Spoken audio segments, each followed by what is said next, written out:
দুনিয়ায় শান্তি এবং পরকালের মুক্তি অর্জন করতে পারবো। আমাদের টার্গেট কি? পরকালে আল্লাহ সন্তুষ্টির মাধ্যমে জান্নাত অর্জন করা। সেই জান্নাত অর্জন করার জন্য এবং এই দুনিয়ার জীবনকে সুন্দর করার জন্য বর্তমান দুনিয়ায় যে সমস্যা আছে সেই সমস্যাগুলা দূর করে একটি সুন্দর মানবিক বাংলাদেশ তথা পৃথিবী গড়ার জন্যই আমাদের জামাতে ইসলামী কিছু ডেডিকেটেড লোক তৈরি করে, যারা একদিকে দুনিয়ার জীবনকে সুন্দর করবে, অন্যদিকে পরকালের পথকে, পরকালের যে আকাঙ্ক্ষা, সেই আকাঙ্ক্ষিত জান্নাত যেন আমরা অর্জন করতে পারি।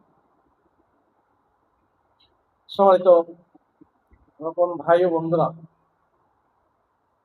কিন্তু দেখা যায় কোনো কোনো সময় রুকুনিয়াতের মতো শপথ নেওয়ার পরেও নানামুখী কারণে দুর্বলতা এসে পড়ে, তাই না? অনেক সময় আসে না? একদিকে যেমন শয়তানের চতুর্মুখী হামলা, অন্যদিকে বর্তমান বিদ্যমান যে সমাজ ব্যবস্থা, সমাজ কাঠামো, সেই সমাজ কাঠামো ভালো মানুষদেরকে ভালোভাবে চলতে থাকতে দেয় না। এই নানাবিধ কারণে দেখা গেছে অনেক সময় রুকুনিয়াতের যে মান নির্ধারণ করা হয়েছে সেই মানের থেকেও অনেক সময় কি হয়, নিচে চলে যায়, মানের ঘাটতি হয়। এই যে ঘাটতি হয়, এটা যে কারো ভিতরে হতে পারে। সেজন্যই বাংলাদেশ জামাত ইসলামী প্রশিক্ষণের ব্যবস্থা রেখেছে। আজকে যে এই 5-6 ঘন্টার প্রশিক্ষণ, এই প্রশিক্ষণের মাধ্যমে আমাদেরকে সংগঠনের পক্ষ থেকে জানান দিচ্ছে যে প্রতিনিয়তই আমাদেরকে প্রশিক্ষণ নিতে হবে, লেখাপড়া করতে হবে, কোরআন হাদিস ইসলামী সাহিত্য এবং দুনিয়া পরিচালনার জন্য যে সমসাময়িক জ্ঞান, সেটা আমাদেরকে অর্জন করতে হবে। আজকের বাংলাদেশের যে প্রেক্ষাপট, এই প্রেক্ষাপট এবং আমাদের করণীয়, আমি অনুরোধ করব মাসুদ ভাইকে যে এই বিষয়ের উপরে বলতে, যদিও সবাই বলবে, তারপরও আমিও একটা বিষয় সে আসার আগ পর্যন্ত বলবো।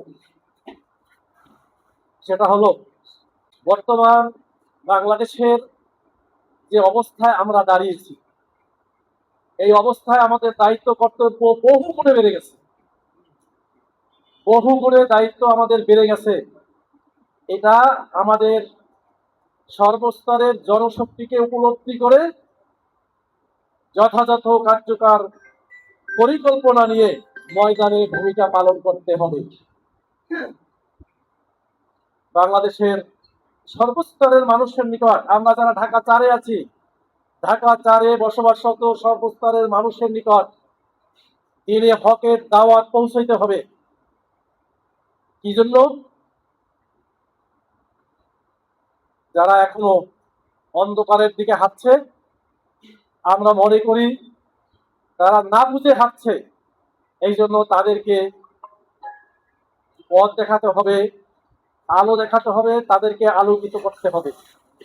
আর সে আলোকিত করার মাধ্যম হচ্ছে আল্লাহ সুবহানাহু ওয়া তাআলার পক্ষ থেকে যে কোরআন এসেছে, সেই কোরআন।